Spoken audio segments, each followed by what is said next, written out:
saya Nabrina Pulungan dengan NIM 0503233182 dari kelas Perbankan Syariah 4M.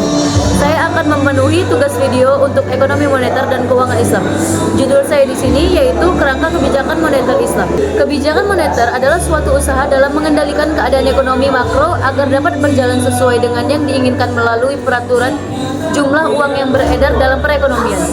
Usaha tersebut dilakukan agar terjadi kestabilan harga dan inflasi, serta terjadi peningkat output keseimbangan.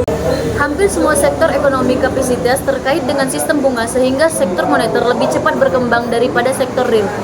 Hal ini disebabkan karena sektor moneter lebih cepat memberikan keuntungan daripada sektor real. Prinsip dasar kebijakan moneter Islam yaitu yang pertama, kekuasaan tertinggi adalah milik Allah dan Allah adalah pemilik yang absolut.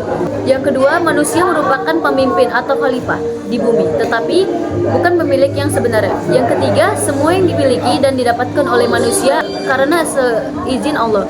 Dan oleh karena itu, saudara-saudaranya yang kurang beruntung memiliki hak atas sebagai kekayaan yang dimiliki saudara-saudaranya yang lebih beruntung.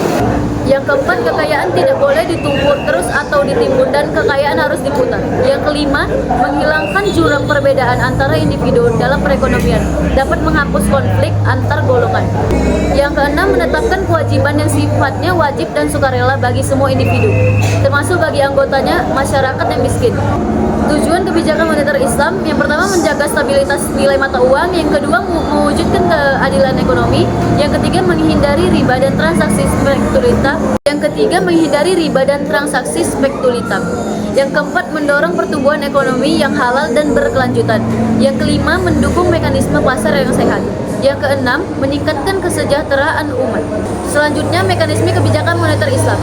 Di sini ada otoritas moneter atau bank sentral dan pemerintah mengontrol jumlah uang beredar dengan instrumen yang sesuai syariah, bukan melalui suku bunga atau operasi pasar terbuka seperti di sistem konvensional. Bank diwajibkan menempatkan cadangan tertentu dan mengatur alokasi pembiayaan agar sesuai prinsip syariah. Misalnya pembiayaan tanpa bunga. Seterusnya, menggunakan sekma seperti mudharabah jual beli dengan margin keuntungan yang disepakati, dan wakalah pengelolaan dana untuk menggerakkan ekonomi tanpa melibatkan bunga. Seterusnya, otoritas moneter yang mengawasi agar seluruh praktik keuangan dan ekonomi sesuai dengan prinsip syariah, mencegah spekulatif dan transaksi yang merugikan masyarakat. Dampak dan tujuan sistem kerja kebijakan moneter Islam yang pertama yaitu stabilitas moneter dan ekonomi, menjaga daya beli mata uang dan mengurangi resiko guncangan ekonomis seperti inflasi dan fluktuasi nilai tukar. Yang kedua, mendorong pertumbuhan ekonomi berkelanjutan dengan pembiayaan yang adil dan transparan. UMKM dan sektor real mendapat akses modal yang halal dan lebih stabilitas.